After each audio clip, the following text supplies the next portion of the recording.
des gens qui est le Fils de l'homme, qui est Jésus, qui est le Seigneur. Ils répondirent, pour les uns Jean le Baptiste, pour d'autres Élie, pour d'autres encore Jérémie ou l'un des prophètes. Mais Jésus regarde ses disciples et sa question descend jusqu'au cœur. Et vous, que dites-vous? Pour vous, qui suis-je? Pour vous, qui suis-je? Jésus, tu demandes à mon cœur. Pour toi, qui suis-je?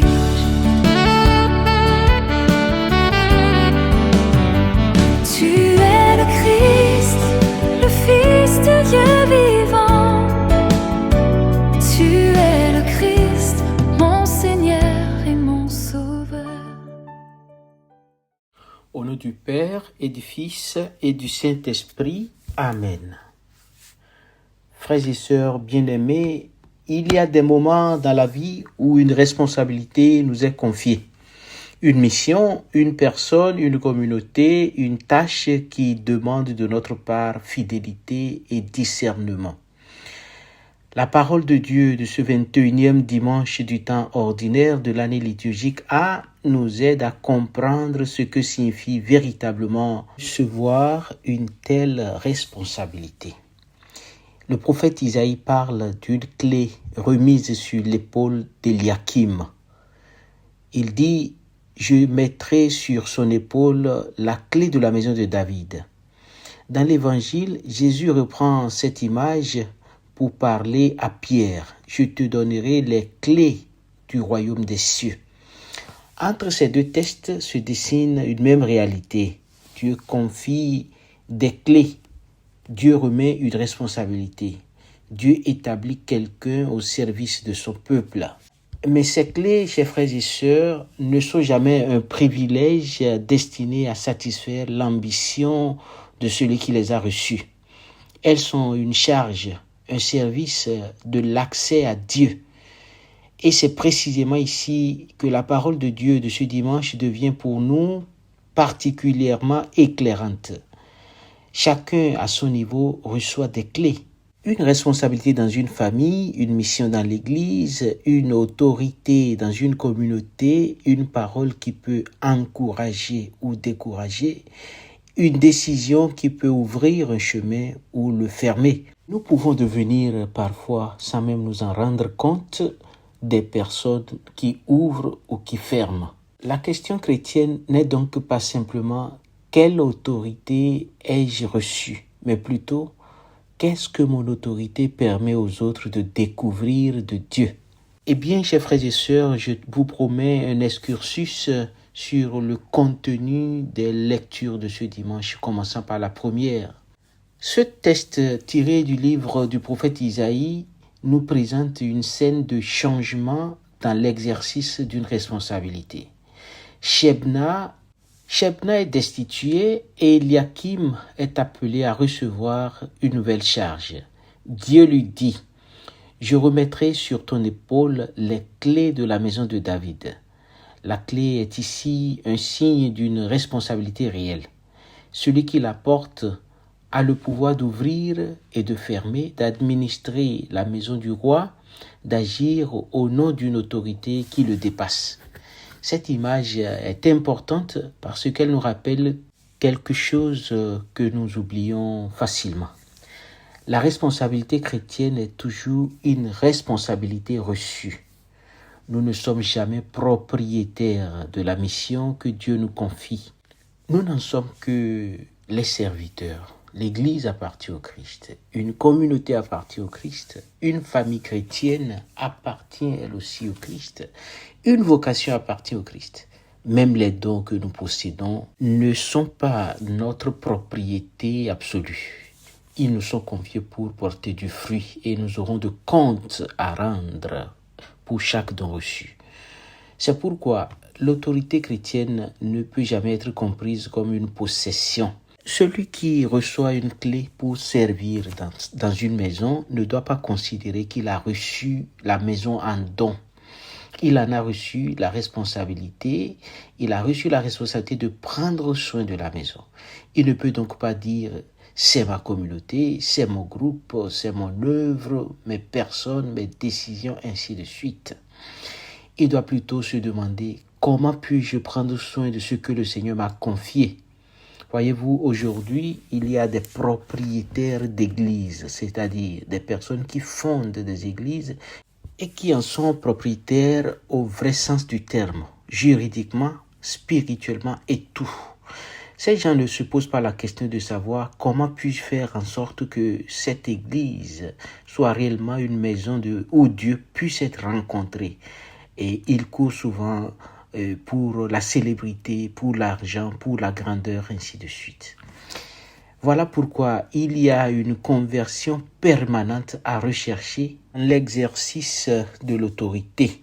Le pouvoir cherche facilement à posséder. Le service, au contraire, cherche à faire grandir. Le pouvoir peut enfermer les personnes autour de celui qui l'exerce. Le service cherche à ouvrir devant les personnes un chemin vers celui qui est le plus grand, celui qui est plus grand que nous. La clé reçue devient véritablement utile et acquiert toute sa valeur lorsqu'elle permet d'ouvrir les portes, lorsqu'elle permet de rendre accessible la maison à ceux qui cherchent à y entrer.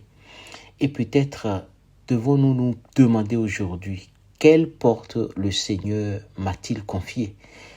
Dans ma maison, dans ma famille, est-ce que j'ouvre les portes ou est-ce que je les ferme?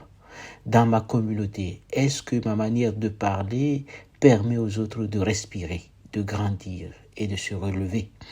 Dans mon ministère, est-ce que j'aide les personnes à rencontrer Jésus ou est-ce que je les rends dépendantes de moi?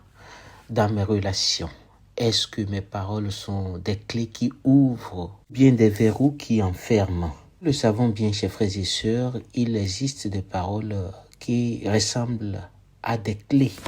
Une parole de pardon, une parole de confiance, une parole qui redonne courage, une parole qui permet à quelqu'un de recommencer la vie, de repartir. Et il existe aussi des paroles qui deviennent des serrures, une humiliation, une condamnation définitive d'une personne, une accusation répétée, un jugement qui enferme une personne dans son passé. Le disciple du Christ est appelé à devenir un homme et une femme, une communauté qui ouvre des portes. Et l'évangile de ce dimanche nous conduit encore plus profondément. Jésus arrive dans la région de Césarée de Philippe et pose à ses disciples une question qui semble simple. Au dire des gens, qui est le Fils de l'homme? Les disciples rapportent différentes opinions. Certains disent Jean le Baptiste, d'autres Élie, Jérémie ou l'un des prophètes. Mais Jésus ne s'arrête pas aux opinions. Il se tourne vers ses disciples et leur demande « Et vous, que dites-vous? Pour vous, qui suis-je » Cette question est le véritable centre de l'évangile d'aujourd'hui. Avant de parler des clés, avant de parler de l'autorité de Pierre, avant de parler de l'Église, Jésus demande à son disciple de prendre position devant sa personne. Réponds, tu es le Christ, le Fils du Dieu vivant. Cette confession est magnifique, chers frères et sœurs. Pierre ne dit pas seulement quelque chose sur Jésus, il le reconnaît. Il reconnaît en lui le Messie, le Fils de Dieu, celui qui vient de Dieu et qui donne la vie. Et Jésus lui dit, « Heureux es-tu, Simon, fils de Jonas. Ce n'est pas la chair et le sang qui t'ont révélé cela, mais mon Père qui est aux cieux. » Remarquons bien ce que dit Jésus. Pierre a parlé, mais sa confession n'est pas présentée comme le fruit d'une intelligence personnelle exceptionnelle. C'est le Père qui lui a révélé le mystère du Christ. Là, nous voyons clairement que la foi elle-même est déjà une grâce. Ça, c'est la doctrine de Saint Augustin, devant ceux qui pensent que même le début de la foi n'est pas un don de Dieu, c'est l'effort de l'homme. Voilà pourquoi la deuxième lecture nous aide à comprendre l'Évangile. Quelle profondeur dans la richesse, la sagesse, la connaissance de Dieu. Tout est de lui, et par lui, et pour lui. À lui la gloire pour les siècles. Tout est de lui. La foi de Pierre est de lui. La vocation de Pierre est de lui. Les clés de Pierre sont de lui. L'Église est de lui. Nos dons sont de lui. Notre capacité de servir est de lui. Et tout doit finalement lui revenir. Cette parole de Saint Paul constitue comme une grande doxologie qui nous protège contre toute prétention humaine. Nous pouvons recevoir de grandes responsabilités, accomplir de grandes œuvres, exercer de véritables ministères. Mais à la fin, la gloire ne revient pas à l'instrument. Elle revient à celui qui accomplit son œuvre à travers l'instrument. Nous ne sommes que des instruments de Dieu. C'est peut-être l'une des plus grandes purifications dont nous avons besoin dans notre vie chrétienne. Apprendre à travailler pour Dieu sans prendre la place de Dieu. La réponse de Pierre est immédiatement suivie d'une parole extraordinaire de la part de Jésus.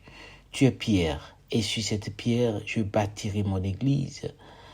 Il faut admirer la pédagogie du Seigneur. Celui qu'il choisit n'est pas un homme sans faille. Pierre est généreux, il est enthousiaste, capable d'une grande confession de foi, mais il connaîtra aussi la peur, l'incompréhension et même le reniement. Jésus ne choisit donc pas Pierre parce qu'il serait naturellement parfait. Il choisit Pierre et la grâce travaillera en lui. Cette vérité est profondément consolante pour chacun de nous. Dieu n'attend pas que nous soyons parfaits pour nous confier une mission. Il nous demande plutôt de nous laisser transformer par sa grâce afin que notre faiblesse ne devienne pas un obstacle à son œuvre. La première lecture disait « Je planterai comme une cheville en un lieu sûr ». L'image évoque quelque chose de solide, capable de tenir une charge. Mais dans l'Évangile, chers frères et sœurs, cette solidité ne vient pas simplement des qualités naturelles de Pierre. Elle vient de la relation avec le Christ. Pierre pourra être solide parce que le Christ le soutient. Il y a donc une différence essentielle entre l'autorité qui s'appuie sur lui-même et l'autorité qui s'appuie sur Dieu. La première devient facilement dure, défensive et possessive. La deuxième peut rester ferme sans devenir brutale parce qu'elle sait qu'elle n'est pas la source de sa propre force. Celui qui sait qu'il a reçu les clés des mains du Seigneur ne peut pas les utiliser pour fermer le royaume à ceux qui ne pensent pas comme lui. Il doit apprendre à les utiliser comme le Christ lui-même les utiliserait, pour conduire vers la vérité, pour relever celui qui tombe, pour protéger les petits, pour favoriser la communion, pour ouvrir le chemin de la conversion. L'expression « les clés du royaume » est très forte. Jésus donne à Pierre les clés de Dieu. Il lui donne les clés du royaume. Pierre reçoit une responsabilité dans l'œuvre du salut, mais il ne devient jamais le maître du salut. Chers frères et sœurs, cela vaut pour toute responsabilité ecclésiale. Le prêtre n'est pas propriétaire des sacrements. Le catéchiste n'est pas propriétaire de la foi. Le responsable d'une communauté, d'un mouvement, d'un groupe de prière n'est pas propriétaire des personnes. Le parent chrétien n'est pas propriétaire de la conscience de son enfant. Celui qui enseigne la foi n'en est pas le propriétaire. Nous sommes tous des intendants. Et l'intendant fidèle se reconnaît à ceci. Il sait que ce qu'il administre ne lui appartient pas. Cette perspective pourrait transformer profondément notre manière de vivre nos responsabilités. Quand nous comprenons que nous sommes des intendants, nous cessons progressivement à chercher à être indispensables. Nous apprenons à préparer d'autres personnes, à transmettre, faire confiance, à déléguer, à écouter, à accepter qu'une œuvre puisse continuer sans nous. Il y a une grande liberté spirituelle dans cette attitude. Celui qui veut absolument rester au centre finit par transformer le service en possession. Celui qui accepte de disparaître pour que l'œuvre de Dieu grandisse découvre la joie profonde du serviteur. Jean le Baptiste avait parfaitement compris cela. Lui, il faut qu'il grandisse, dit-il, et moi que je diminue. Voilà peut-être l'un des critères les plus sûrs d'une autorité véritablement évangélique. Est-ce que ma présence permet au Christ de grandir dans les autres ou est-ce qu'elle attire constamment les autres vers moi? Le psaume responsorial de cette liturgie nous donne alors la tonalité spirituelle qui doit accompagner toute responsabilité. L'action de grâce. Seigneur éternel, ton amour n'arrête pas l'œuvre de tes mains.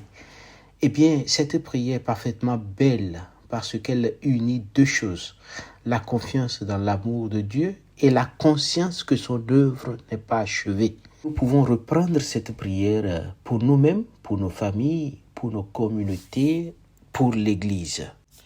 La maturité de la foi se reconnaît à la confiance avec laquelle nous avançons dans le mystère de Dieu, en accueillant humblement les réponses qu'il nous donne et en demeurant confiants lorsque certains de ces chemins nous échappent. Il y a des moments où nous voudrions comprendre immédiatement ce que Dieu est en train de faire. Nous voudrions connaître son calendrier, ses raisons, ses chemins. Mais Dieu nous invite souvent à avancer avec une lumière suffisante pour le prochain pas, sans nous donner toute la carte de voyage. Pierre lui-même ne comprendra pas immédiatement quel Messie Jésus est. Il faudra encore passer par la croix, par la mort et par la résurrection. La confession de Césarée et de Philippe est vraie, mais elle doit encore être purifiée et approfondie. C'est peut-être aussi notre chemin. Nous pouvons avoir une foi authentique et devoir encore laisser le Seigneur purifier notre manière de le comprendre, de le servir et d'exercer nos responsabilités. Frères et sœurs bien-aimés, à travers Pierre, c'est toute l'Église qui reçoit une mission. L'Église est appelée à être une porte ouverte vers le Christ. Cela ne signifie pas une Église sans vérité, sans exigence ou sans discernement. Jésus parle bien de lier et de délier. Il existe donc une manière d'accompagner les personnes sur le chemin de la conversion. Mais la vérité chrétienne n'est jamais un cadenas destiné justement à tenir les personnes à distance de Dieu. La vérité est une porte qui conduit à la liberté. L'autorité de l'Église atteint son véritable accomplissement lorsqu'elle aide l'homme à rencontrer le Christ vivant. Elle ne doit donc pas devenir un écran entre Dieu et les hommes. Elle est appelée à être un instrument transparent afin que ceux qui cherchent puissent découvrir derrière elle le visage du Seigneur. C'est pourquoi chacun de nous peut se poser une question très simple cette semaine. Est-ce que par ma manière de vivre, je rends Dieu plus accessible ou plus difficile à rencontrer? Peut-être qu'une personne autour de nous a besoin d'une clé que nous seuls pouvons lui offrir. Une parole de pardon, une écoute attentive, un encouragement, une visite, une réconciliation, un geste de confiance. Peut-être que nous avons nous-mêmes besoin que quelqu'un nous ouvre une porte que nous pensions définitivement fermée. Et peut-être enfin que le Seigneur nous demande de remettre entre ses mains une clé que nous retenons depuis longtemps. La clé d'une blessure, d'un ressentiment, d'un jugement, d'un besoin de contrôler, etc. Parfois, chers frères et sœurs, la porte que nous devons ouvrir pour les autres est celle que nous devons d'abord ouvrir pour nous-mêmes. Chers frères et sœurs, l'Évangile nous laisse donc une image magnifique, des clés confiées à des mains humaines pour permettre l'accès à une réalité qui appartient à Dieu. Pierre reçoit les clés, mais le royaume appartient au Christ. L'Église reçoit une mission, mais elle appartient au Christ. Nous recevons des responsabilités, des talents, des vocations, des personnes à accompagner, des frères et sœurs à servir.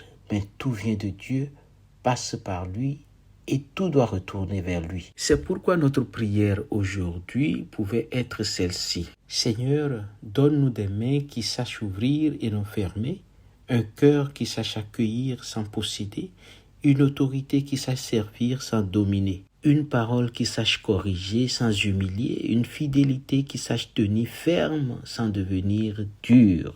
Et lorsque nous ne savons plus quelle porte ouvrir, apprenons à regarder le Christ, car lui-même est la porte, lui-même est le chemin, lui-même est la clé véritable du royaume des cieux. Frères et sœurs, je vous souhaite un excellent dimanche dans l'espoir de nous revoir le dimanche prochain. Et que le Seigneur vous bénisse au nom du Père et du Fils et du Saint-Esprit. Amen.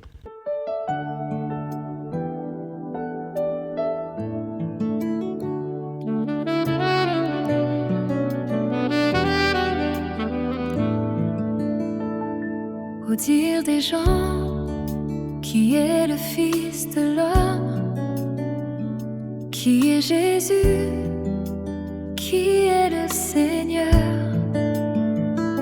Ils répondirent, pour les uns Jean le Baptiste, pour d'autres Élie, pour d'autres encore Jérémie, ou l'un des prophètes.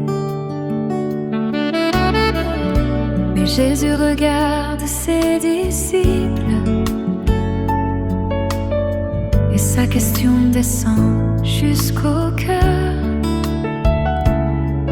Et vous, que dites-vous? Pour vous, qui suis-je?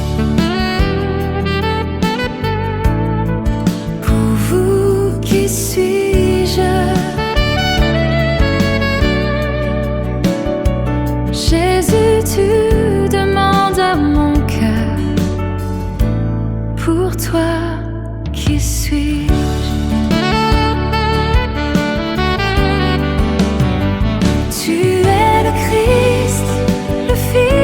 Dieu vivant, tu es le Christ, mon Seigneur et mon Sauveur.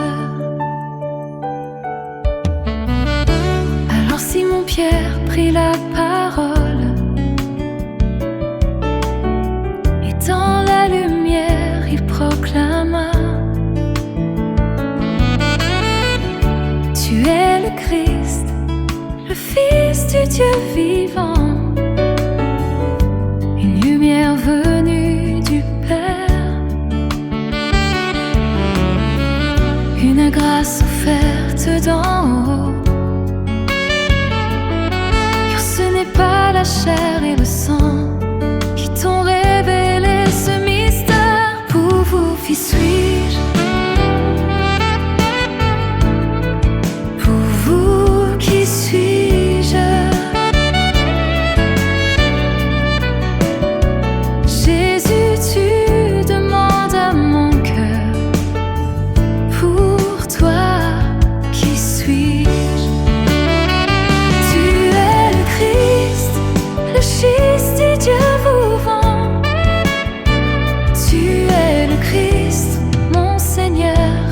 Sauveur.